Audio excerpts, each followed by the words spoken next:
Today, we have a very special 2 words, because it's a tag match, playa. Are both of us sick? We're both sick. This is not how I sound. I don't think this is how I sound. You sound almost normal. I sound almost normal, but I think it's deeper. You just got, you got a little bit more bass. Yeah. So, I apologize. This is how I sound, but we couldn't not have another show for the third time. Yeah. So my family got sick, and then you were away at LTN Con, and then your family was sick, and then your wife was gone, and it was like, oh man. Yeah, we just couldn't get one out. Couldn't get one out. But we are so glad, and you know, it's times like this though, because like I kind of get to a point sometimes where I'm like, oh, who on earth in their right mind is listening to us?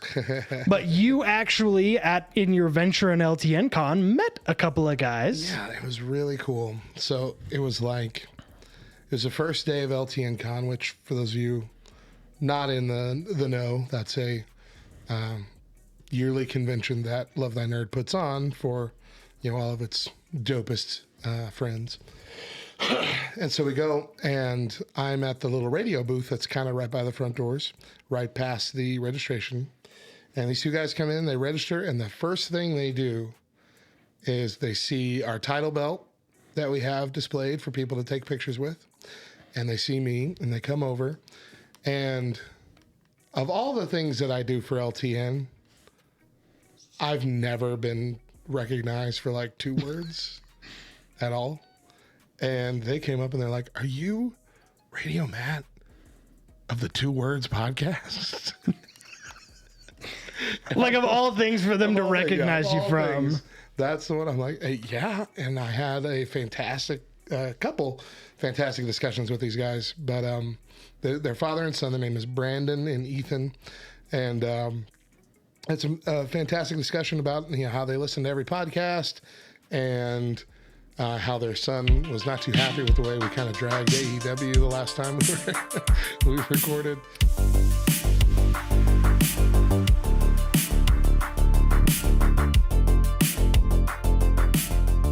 Yeah, we got some of all of the things we've ever said that we got pushback on. Yeah. The AEW podcast was the You Good Tony Khan podcast. Yeah, was yeah. But no, they were 2 fantastic guys. I just want to give them a shout out because they made my day. That was my favorite memory of that first day, for sure. That's awesome. Well, like I said, we're back for. Oh goodness! I just shook everything, studio. Everything, the whole place. Are we still online? All right, we're good. Yeah, we're still okay. We're talking about tag team matches, and we're also going to finally be able to dive in to the Bray Wyatt White Rabbit climax. Yeah, kind of conclusion. Conclusion to that, and kind of what's happening since then. I realized today that's how long it's been since we've been on, before Extreme Rules. Right. A couple weeks before Extreme Rules. Yeah. So that was rough, but so I've just written down snippets of every piece of news over the last month and a half. I guess we'll start with most recently.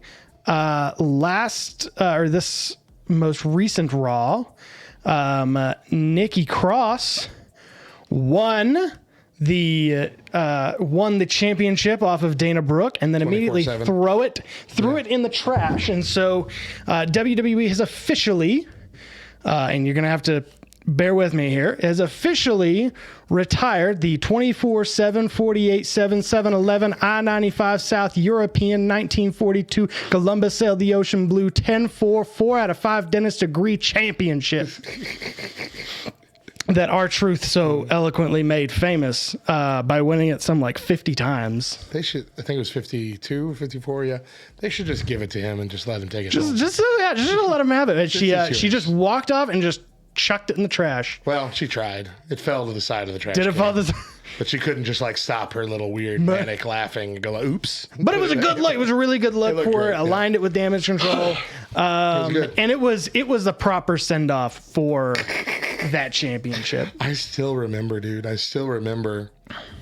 How on AEW Dynamite that same week, AEW Dynamite Bret Hart comes out and unveils the awesome the AEW championship.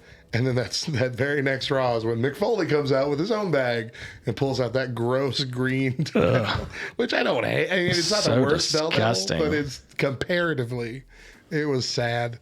Like that was when I was positive AEW was on top. I still think it looked like the sign outside of a diner. Mm-hmm. That was it. Hey, yo.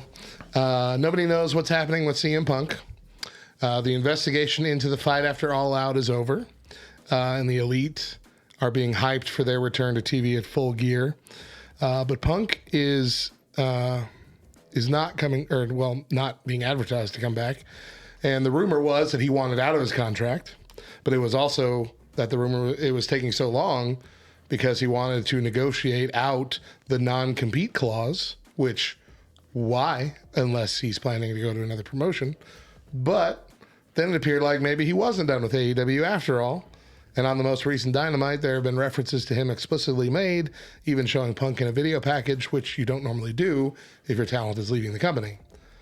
Punk, I believe, is also recovering from an injury, so it might be a while before we truly find out if he is still All Elite or not. Hey, yo, I was scrolling the internets the other day, and I came across this Target exclusive AJ Styles action figure.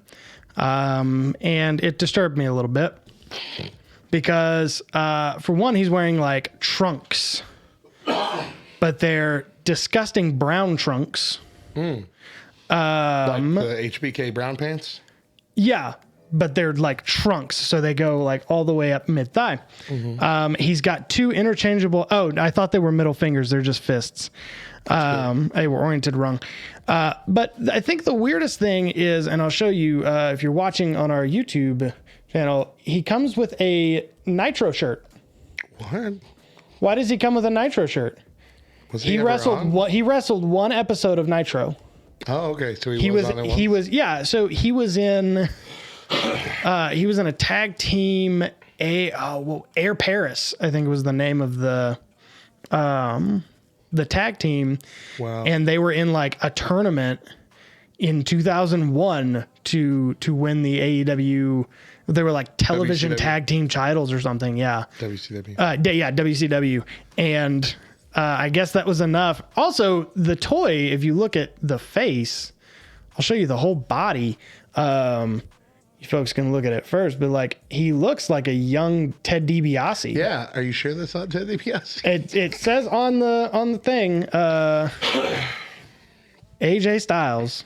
It looks like Ted DiBiase and Randy Orton like smashed together. I just get it together, Target. Bret Hart has recently come out to explain what the original plan was leading up to Survivor Series 97. Ooh, because that was just recently celebrated, wasn't it? That anniversary? Mm-hmm. Okay. So that, of course, was the night of the Montreal Screwjob. Bret explained that him and Shawn were really just getting started at that point in the match. Bret and Shawn had mostly just brawled up to that point, and the real start of the match was to happen right where the Screwjob took place. Bret said that they had planned another 25 minutes of that match, and it would have been a spectacular match because they were really professional in the ring together, even though they didn't like each other.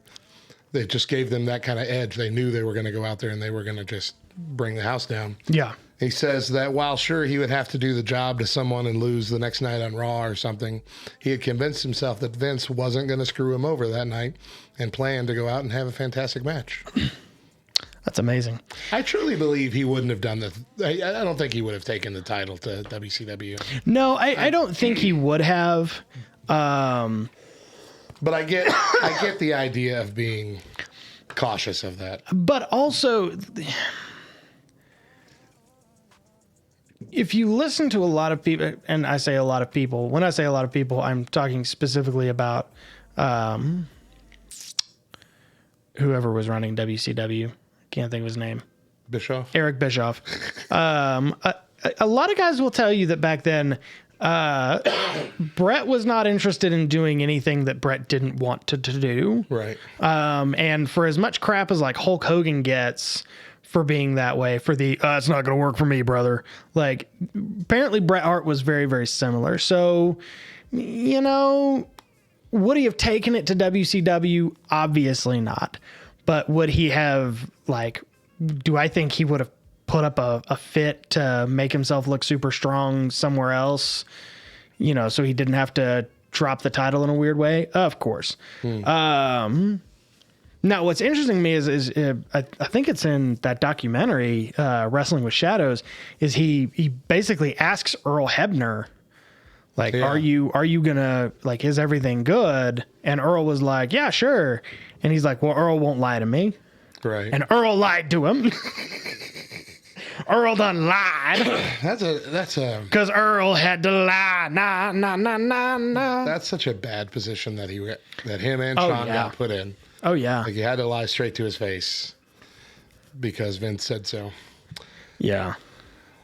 I got two more. Okay. I'll do two more. Hey yo, did you hear that MVP Montel Vontavious Porter decided not to do the show in Saudi Arabia because he was afraid that they were going to try to kill him?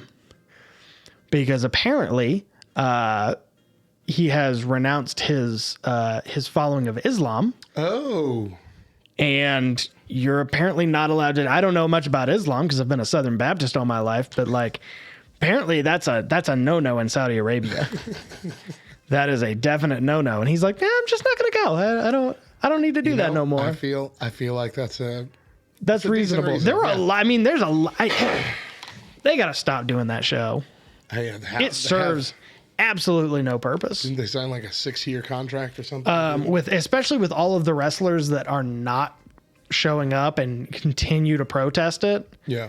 I mean, like you can't, like, you brought this whole bloodline thing to Saudi Arabia and then didn't have Sami Zayn there. Right. Yeah. That's a problem.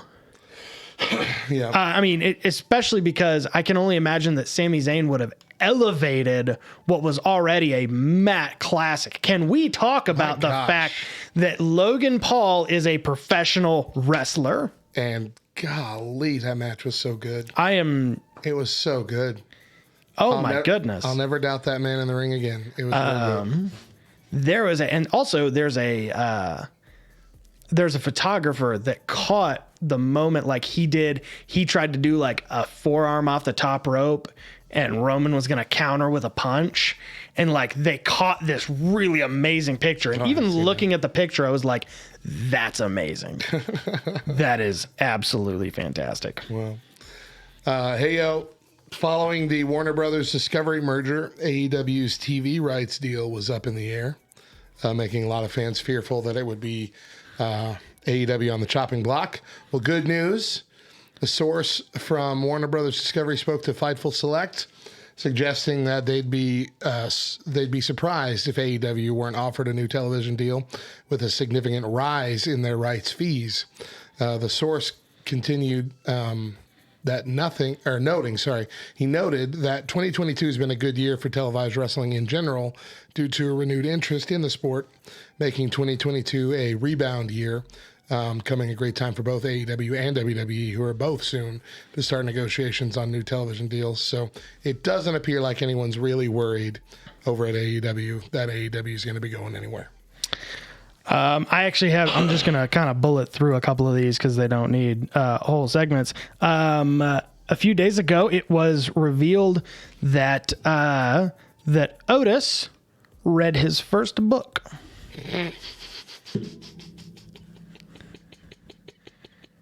It is, how dare you? You're laughing. Dude poured his heart and soul into a post about reading dyslexia.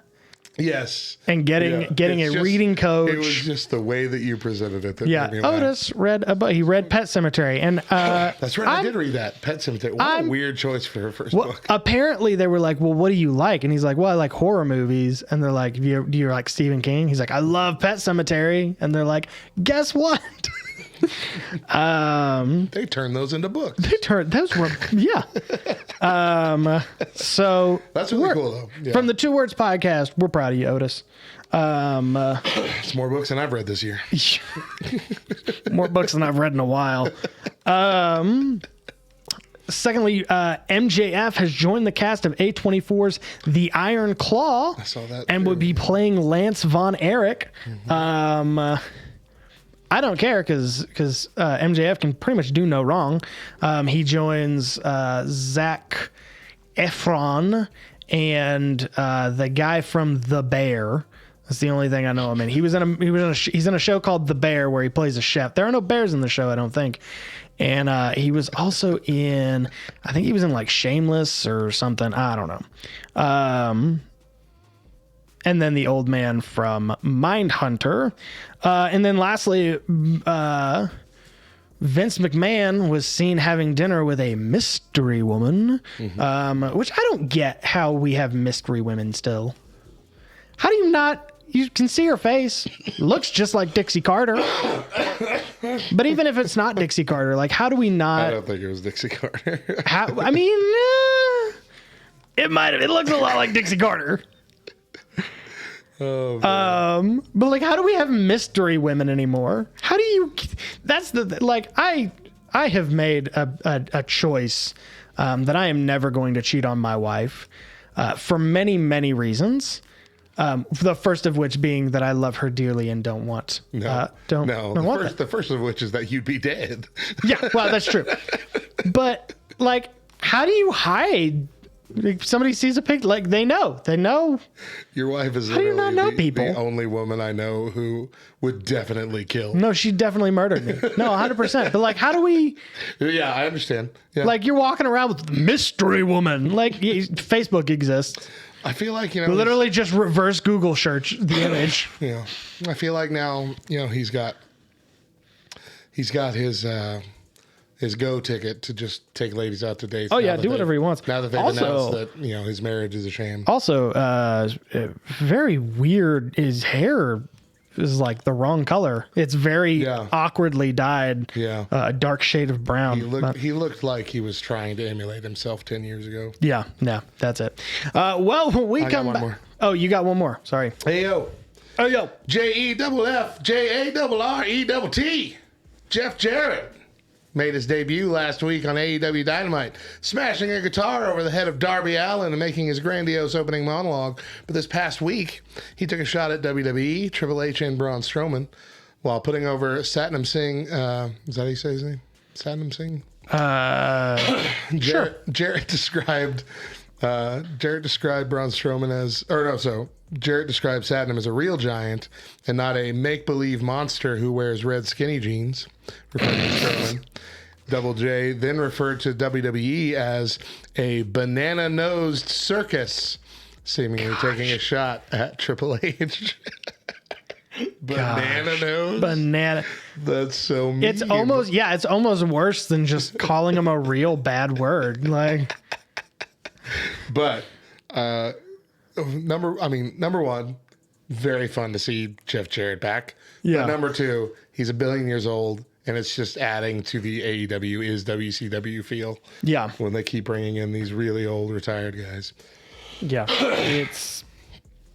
It's not great. It's not great. But it was fun to see a headshot with a guitar again. Yeah. Haven't seen a headshot period in a long time. He's fun. He's fun. So.